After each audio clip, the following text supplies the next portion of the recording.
تلتقي في ساحة المرجع حيث تدور حول الساحة كل ترين يأخذ اتجاهه.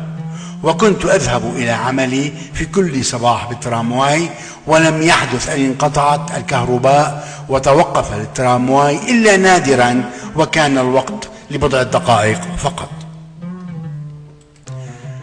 كان هناك ترامواي لخط الميدان بينطلق بساحة المرجع للسنجدار للدرويشية للسنانية للسويقة، بيوصل للميدان التحتاني والميدان الفوقاني، وبالأخير بيصل لساحة الأشمر آخر الخط، وبيقلبوا السنجة وبيرجع الترين. وكان في ترامواي تاني للشيخ محي الدين بيطلع كمان من ساحة المرجع لبوابة الصالحية لجادة عرنوس لعند الجسر الأبيض، وبيفرق على اليمين وبيكمل للجبة وبيضل لآخر الخط لجنب، يعني بيصل لعند جامع الشيخ محي الدين وبيقلب السنجة وبيرجع. وكان في ترامواي للمهاجرين بيطلع من ساحة المرجع لبوابة الصالحية لحي الشهداء وعرنوس، بيصل للجسر الأبيض وبيكمل الطلوع بالجبل لحي العفيف، ويتجه يسارا بطريق السكة يعني شارع الناظم باشا، ويليه يلي في قصره، وفي كان قصره موجود بآخر الشارع، بيوصل لهنيك وبيوقف وبيقلب السنجة وبيرجع.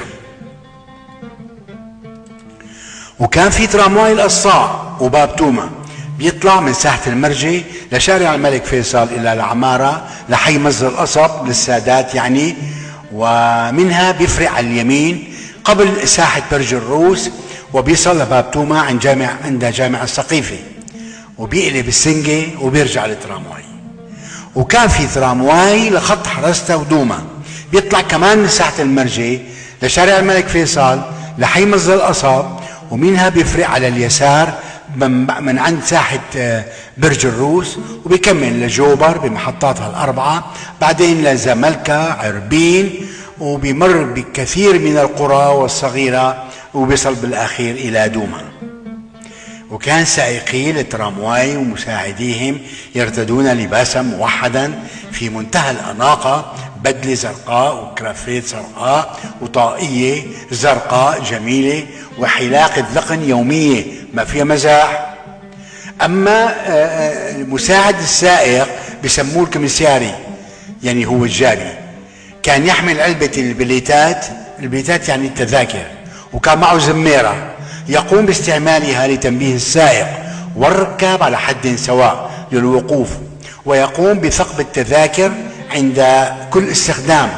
وهناك بطاقات اشتراك سنوية لون أبيض يتم دفع الرسوم السنوية مقطوعة، ويخول صاحبها ركوب جميع خطوط التراموايات الخمسة بدمشق.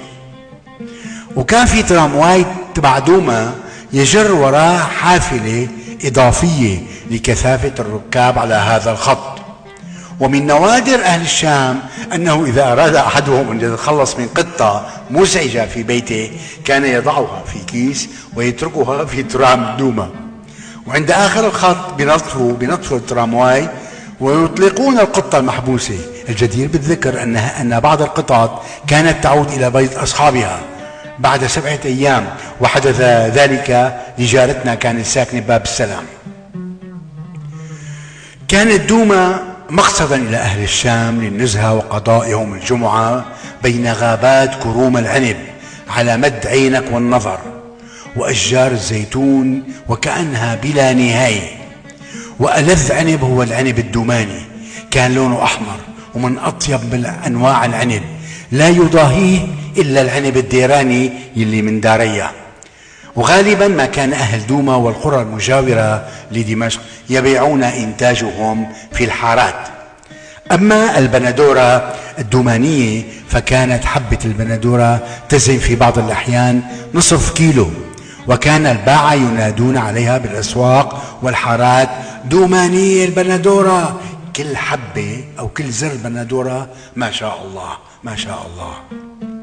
وفيها من الفواكه ما لذ وطاب، علاوة على المنتجات التالية مثل ريف دمشق كان ينتج يبرودي الثوم اليبرودي والصبارة المزاوية.